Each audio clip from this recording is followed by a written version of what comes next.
Cette petite parenthèse, d'une durée estimée à environ 5 minutes, établit un lien avec notre contexte actuel. Effectivement, il est important de prendre conscience de ce qui accapare notre attention à l'ère des nouvelles technologies de l'information et de la communication, et de ce qui en découle, tel que le neuromarketing.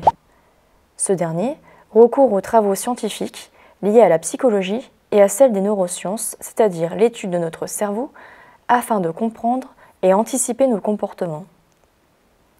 Le domaine du neuromarketing a donc bien compris que notre attention pouvait rapporter gros, des données, de l'argent et de notre temps. Ainsi, nous sommes sans cesse soumis à différentes stimulations.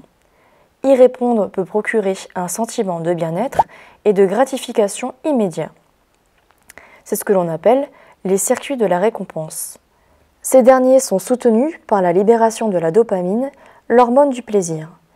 La tentation est donc grande de reproduire ce comportement. Avant de réaliser une activité, il est donc primordial de vous demander si vous voulez réellement la réaliser. En effet, si vous effectuez une activité mécaniquement, vous aurez du mal à prendre conscience du temps passé dessus.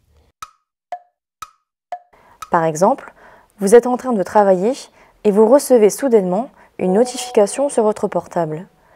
Vous ne résistez pas à la tentation de la lire. C'est un ami qui vous envoie un lien de vidéo, vous l'ouvrez, la regardez, puis commencez sans vous en rendre compte à swiper pour en regarder d'autres. Ces différentes stimulations qui grignotent notre attention peuvent être les réseaux sociaux. Des endorphines sont libérées sous l'effet de la validation sociale, notamment à travers les likes, commentaires, les différentes notifications, des vidéos à la chaîne distractive qui ciblent ce que vous aimez grâce aux algorithmes prédictifs, des publicités ciblées, etc. Cela peut alors avoir des impacts négatifs sur votre attention et votre temps. Les solutions à envisager peuvent être de prévoir un temps précis consacré à ces activités, de couper toutes les notifications. Enfin, vous pouvez mettre une alarme ou paramétrer sur votre téléphone le temps que vous vous autorisez à passer sur cette activité. Dans le cas des jeux vidéo, la dopamine libérée est cette fois-ci plutôt liée au challenge, voire à la compétitivité accrue de certains jeux. Le renforcement des liens sociaux avec les pairs ou un univers immersif qui peut vous extirper du quotidien, comme plonger dans une bulle.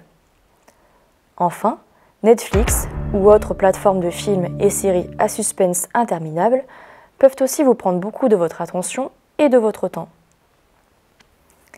Les stratégies, si vous n'arrivez pas à mesurer le temps passé dessus, restent de prévoir un temps précis consacré à ces activités, de mettre une alarme de fin d'activité et de vous y tenir, voire de mettre en place une coupure automatique de l'activité.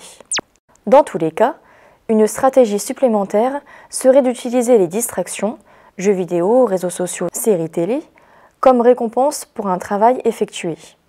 Ainsi, consacrer du temps à ces activités juste après avoir fourni un effort, exemple après avoir réalisé une fiche de cours, renforce le comportement à adopter.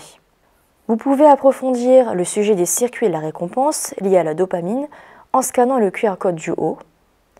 Celui-ci va vous rediriger vers la série Dopamine de la chaîne YouTube d'Arte qui explicite très bien cela. Le QR code du bas vous redirigera vers des explications plus approfondies sur le thème des nudges, c'est-à-dire l'art de bien présenter les choses afin d'influencer les comportements. Retrouvez ces liens en description.